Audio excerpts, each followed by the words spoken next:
good morning, and good morning. Well, let me tell you, we get ready to end this week. It's been a wonderful week. Oh my God, everybody has been so wonderful to me. And I've tried to do the same to them, doing such things as, throwing an event as a fundraiser. It was a fundraiser for those who didn't get a chance to get an invite or to attend. It had no intentions to slight you in any way. I just couldn't afford it.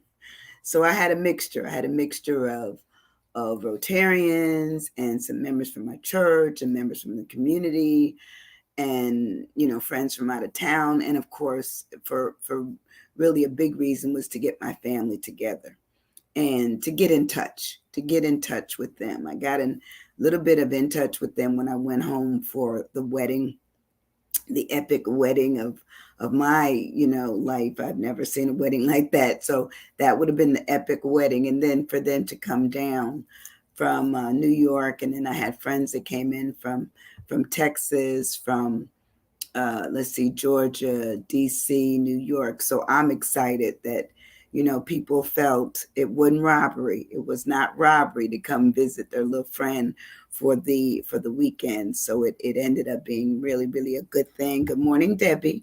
How are you doing? I know I missed you on Wednesday, and I just been busy. Family finally, everybody finally left yesterday, so I rested all day. I gotta be honest with you. I tried to get some rest, tried to to not do anything, even though I had some library books that were due. But I'm taking them back today. I'm going to take them back today. So today I put on all my circles, my wonderful dots, my big dots, in black and white today. I am in definitely black and white. So I'm hoping that you've had a wonderful couple of days. Today our word, as I said, is touch. Sometimes we can touch in so many ways. Nowadays we can do it much more than what we used to be able to do it. We used to send it by snail mail. And by the time you got it, the information that was contained in it was old information. It was just old.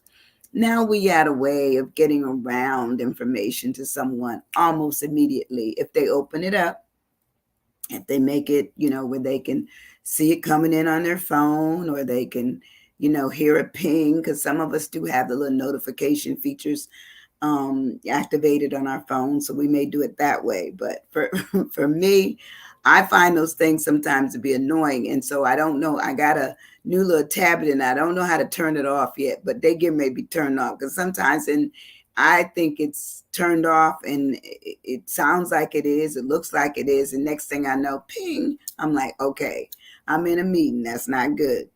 So, just wanting you to know that I love you guys very much. And the fact when you come in my little space, and it is an electronic space, it's just like those notes that you get from somebody, that is a text, that is an email, that may be a FaceTime or a WhatsApp, time of being able to communicate with people. But the point is, touch is important. It's extremely important. So I'm going to start off with a little poem that I have, and it talks about opportunity. And sometimes we don't even realize that, we need to stay in touch as much as we can. Good morning, Joan. How are you doing, my sweet friend? Hey, Deb. How are you? Missed you the other night. We had a grand time, but I know that you were. I knew I was in competition with a lot of things that were going on, and all I wanted to say is, come on my way for a little minute, and whoever could, they did. If they couldn't, I understand it. I love you. You my girl. We need to do something together. I'm trying to think what we're gonna do. Well, see, she in town. But anyway, this is called Opportunity by Burton Braley. And it says, to learn why still a child, what this life is meant to be, to know it goes beyond myself. It's so much more to me. To overcome the tragedies, to survive the hardest times, to face those moments filled with pain and still manage to be kind, to fight for those who can't themselves, to always share my light with those who wander in the dark, to love with all my might, to still stand up with courage, though standing on my own, to still get up and face each day, even when I feel alone. To try to understand the ones that no one cares to know and make them feel some value when the world has let them go. To be an anchor strong and true, that person loyal to the end. To be a constant source of hope to my family and my friends. To live a life of decency, to share my heart and soul, to always say, I'm sorry when I've harmed both friend and foe, to be proud of whom I've tried to be and this life I chose to live, to make the most of every day by giving all I have to give. To me, that's what this life should be. To me, that's what it's for. One more page. It says to take what God has given me and make it so much more. Backward reading. To live a life that matters, to be someone of great worth, to love and be loved in return, and make my mark on earth. So this week has been truly a week where, from last Friday to yesterday, I was constantly doing something that said, and showed that I love and people love me.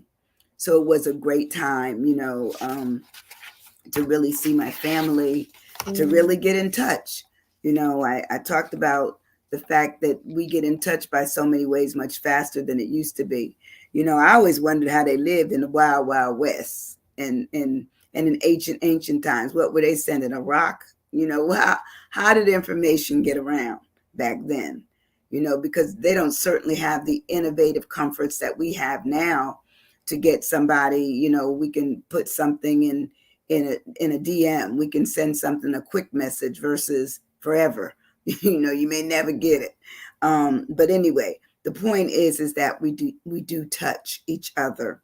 So what is touch? And I'm going to ask you, are you stuck this morning in getting touch, giving touch, and receiving touch? Get it, maybe you don't even know you're in a position to get it.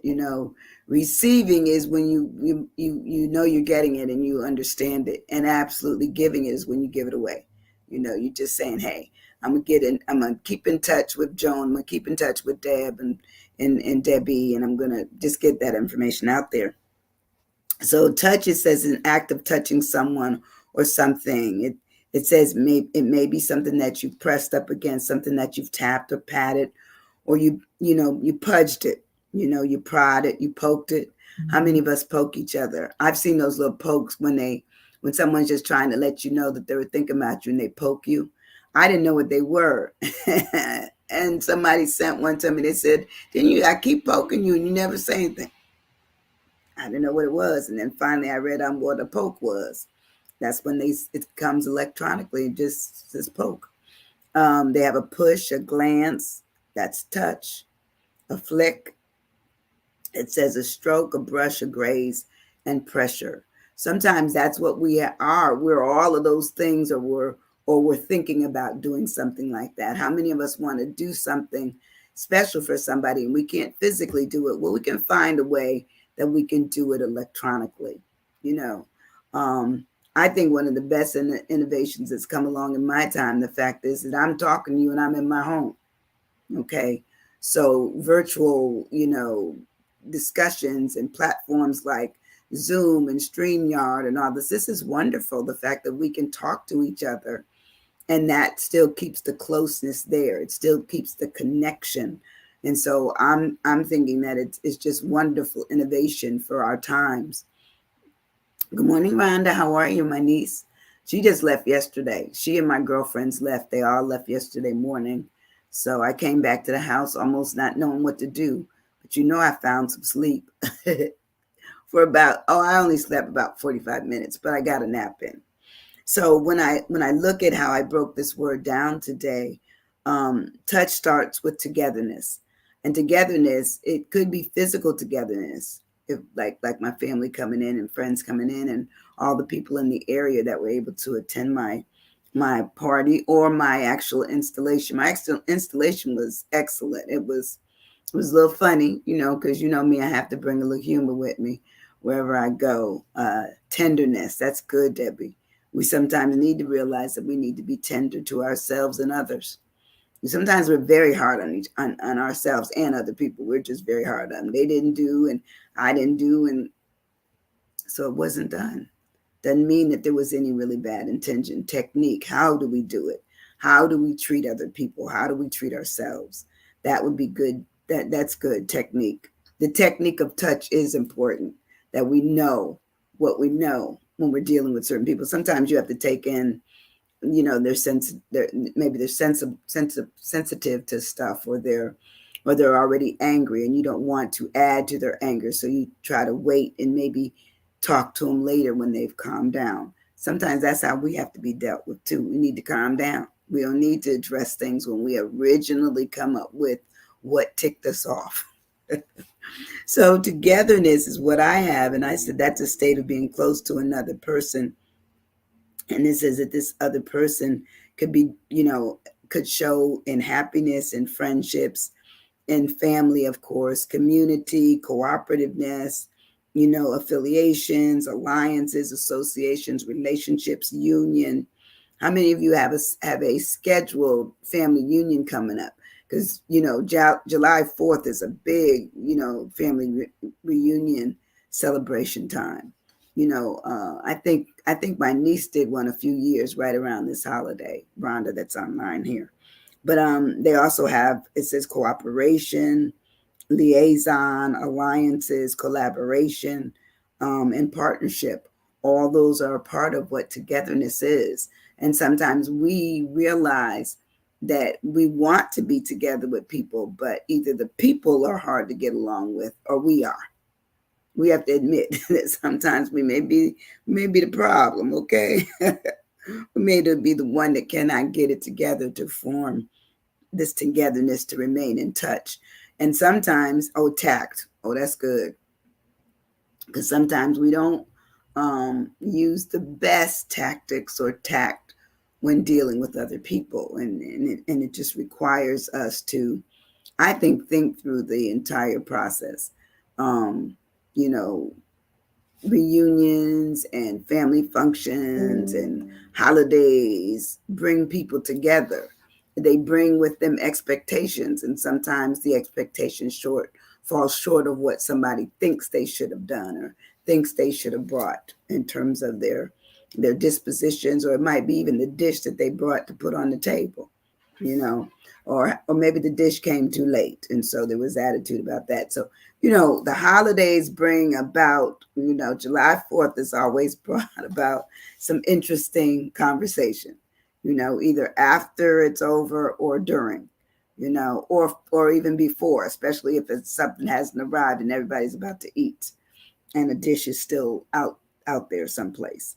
When I think of in touch, and I think of the fact of we want to remain in touch, we talk about oneness, and oneness means that we're all on one accord. We're trying to just keep it together, that all of us have the same understanding of what we're doing.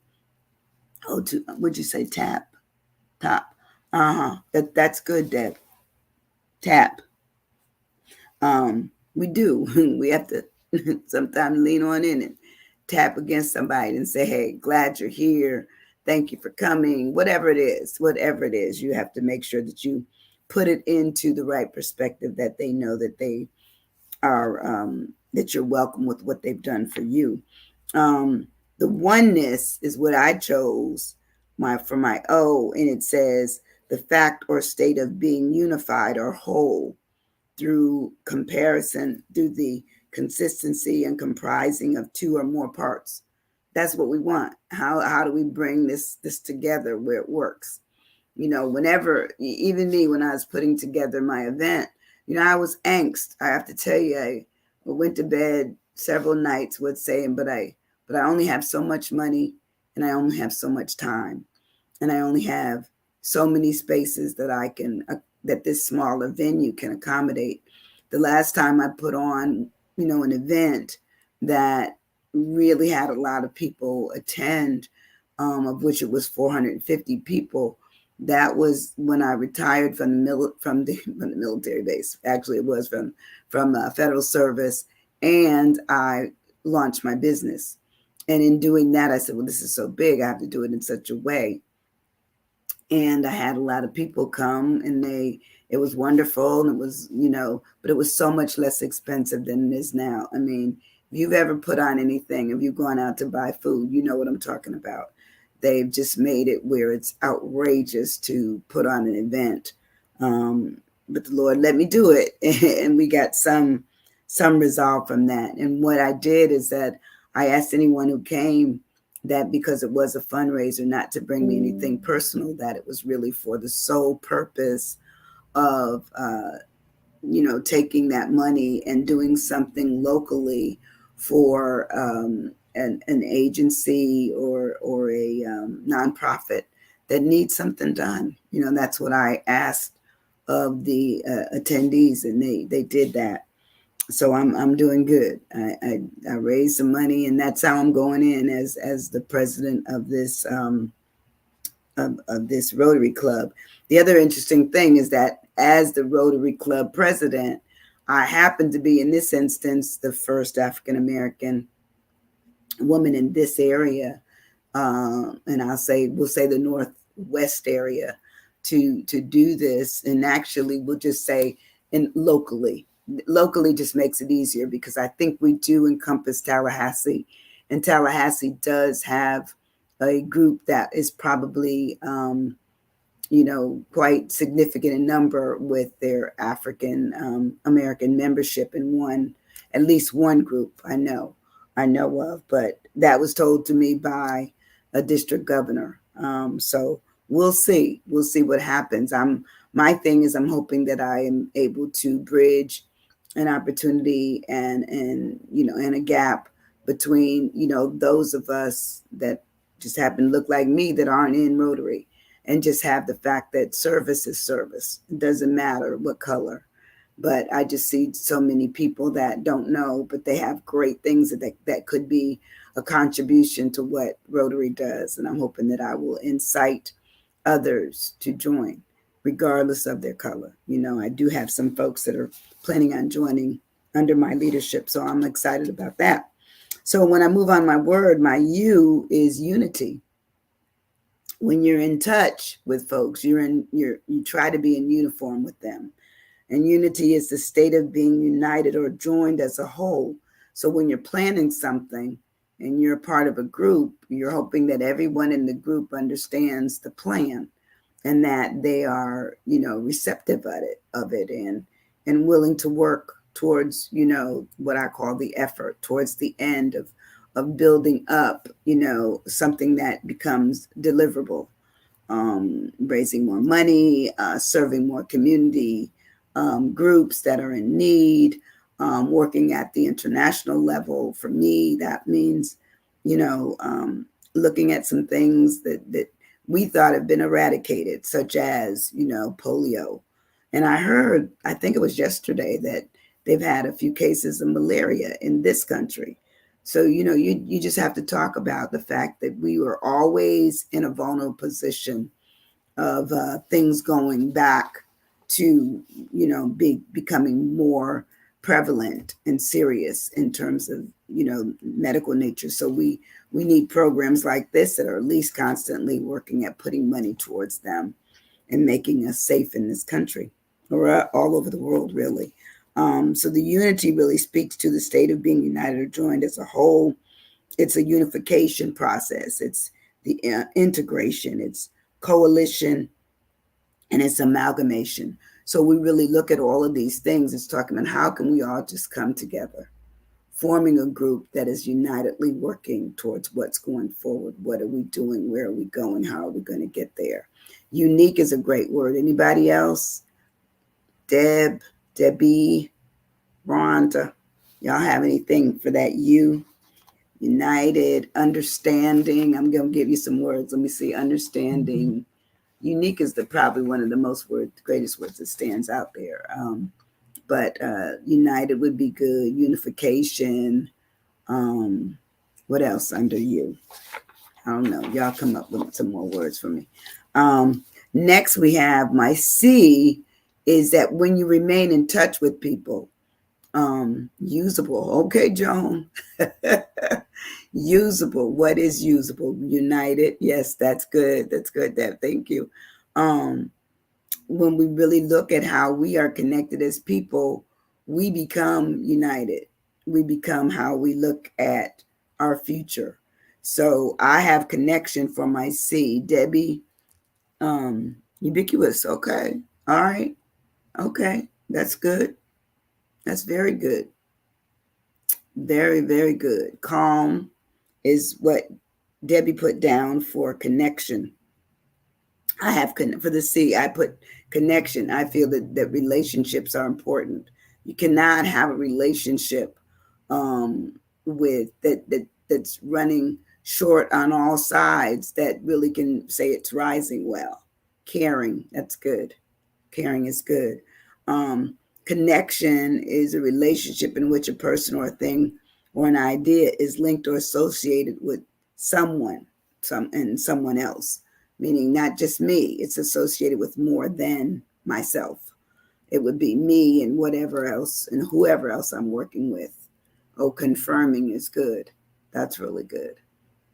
Because how are we not confirmed, together that we've all decided of what we're going to do? And sometimes you will have groups that everybody's on board except 1, 2, or 3. Does that mean that you stop working? No. That means that you have to have even more work. You have to do what I would say a great percentage of the group wants to do, and also work with the other ones that are, pulling back a little bit to show them that this can work, and it can work with them understanding how it could be done. Contagious. Yeah, that's a good word, because sometimes when something becomes contagious, that means people will, all pick up on it. All of a sudden it's a word that everybody's been using, everybody uses, the funny word that they're using now is like when you, instead of repeating what somebody said, they say that. And I was looking on my social media page, and there it was. I said, does that mean they're not going to repeat it? So they just say that. And I said, oh, how cute. It's in your emoji section if you have them, if you've set it up. Let's say contained. Oh, that's really good. How do we contain what we're doing? How do we look at being, having caution? But we need to do all of that, Does that say can? Oh, absolutely. Can do. Oh, those are wonderful. Y'all gave me a lot of C's. That's wonderful. So connection says that things are linked together, that there's a relationship that's been formed, that there's basically, an integration, an association, an attachment, a bond that you formed with other people, some ties or tie in. It says there's probably some correspondence where you're writing each other and telling each other of how things can go forward. There's a parallel, meaning that not only are you running straight, but you may have something else running alongside it that has been added by others. Others are adding and feeding into this connection that's been formed, which generates conversation and working towards the end goal of whatever it comes as the deliverable. It says there's also a bearing of connections, and then there's the relevance of what actually comes out of everything. I love that. I love the fact that connections are what generally get things done. Sometimes we do have disconnects and things fall apart. But when everybody's really working towards the connection, sometimes the ideas all come in. That's your brainstorming period, and it's good. But if you stay in the brainstorming and you never move on to actually establishing a plan, and then the order of the plan, and then the processing of the plan, and then the execution of whatever someone has said is part of the process, then you'll never get to the end. You'll never get to actually developing anything. And my last thing for my age, of which I found this week with family and friends, my Rotarian friends and my church friends and my friends and my family friends, is happiness. I found that. They were just so happy to see me. I was so happy to see them. And it wasn't asking of anything. It was just a smile, a hug, the touch of, the twinkling of an eye, like laughing, all of those are part of what becomes pleasurable. So happiness really to honor. Oh, that's good. Happily ever after. Yes, I love that. At the end of a story, it always says, and they were happily ever after. And it doesn't always work, that happily ever after stuff, but happy always works, because when you're happy, you're happy. Later on, anything that comes after that, and it comes to something, a period where you're sad or whatever, sadness doesn't last always. It just doesn't, so hope is good. In fact, that is my the motto for this year's presidents, and the actual international president, Gordon McEnany. That's his phrase, which is create hope in the world. And that's what I hope I'm going to do in my year, that will certainly be under the major leadership of International Rotary, but also under the local the local Rotary Club. So our local district governor will be have her installation tonight, and so I will be attending that. And that's one of the phrases that they talk about: create hope in the world. So thanks, Debbie, for highlighting that. Heartfelt, that's good. I have heartfelt stuff for all y'all that come in here and support me, even the ones I don't know, because I always see that the videos have been viewed sometimes by 100, 200, 300 people, but I don't know them all because it is public. But I am still a rising star on Facebook Meta. I keep receiving those, that I keep remaining in the top 2 and 3% of viewing, because I do get my audience engaged, and they find that to be very important. So when we look at happiness, it's a state of being happy. There's contentment, there's pleasure, there's satisfaction, there's cheerfulness and merriment. It says there's also gaiety, joy, glee, delight, high spirits, Debbie, high spirits, exhilaration, elation, delirium, delirium, jubilation, paradise, and cloud nine. So when we look at our lives, we look at the possibility of remaining in touch. I think there's nothing humbling. That's really good. Heartfelt and humbling. I think there's nothing that keeps people alive in their heart and in their head without someone showing them some touch. And it's not just a smile. It's not just, a handshake. It could be flowers. Like I wish I could show you all the flowers that were sent to me, but I have flowers, that came from my girlfriend in New York, Maria. Thank you, Maria. I'm going to thank you today by telephone call. And then my niece brought me flowers, and then they gave me flowers from my table the other night after my installation. So I have flowers, and my house smells wonderful. Right in beyond the little area where I'm talking from this morning, it smells really big. Every time I come downstairs, I said, "What is that wonderful smell?"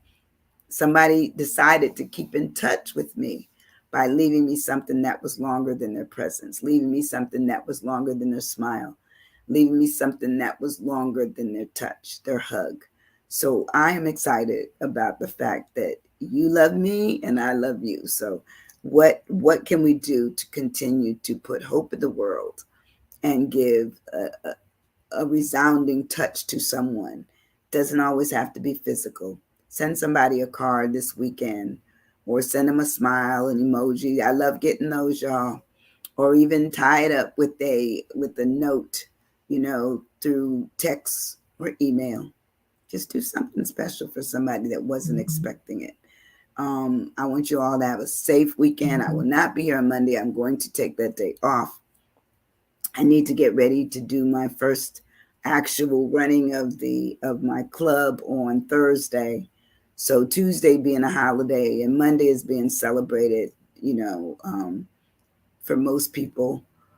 So I have Monday and Tuesday. So I'm gonna have a long weekend like you all, and I hope to be back here on Wednesday with another message of Are You Stuck?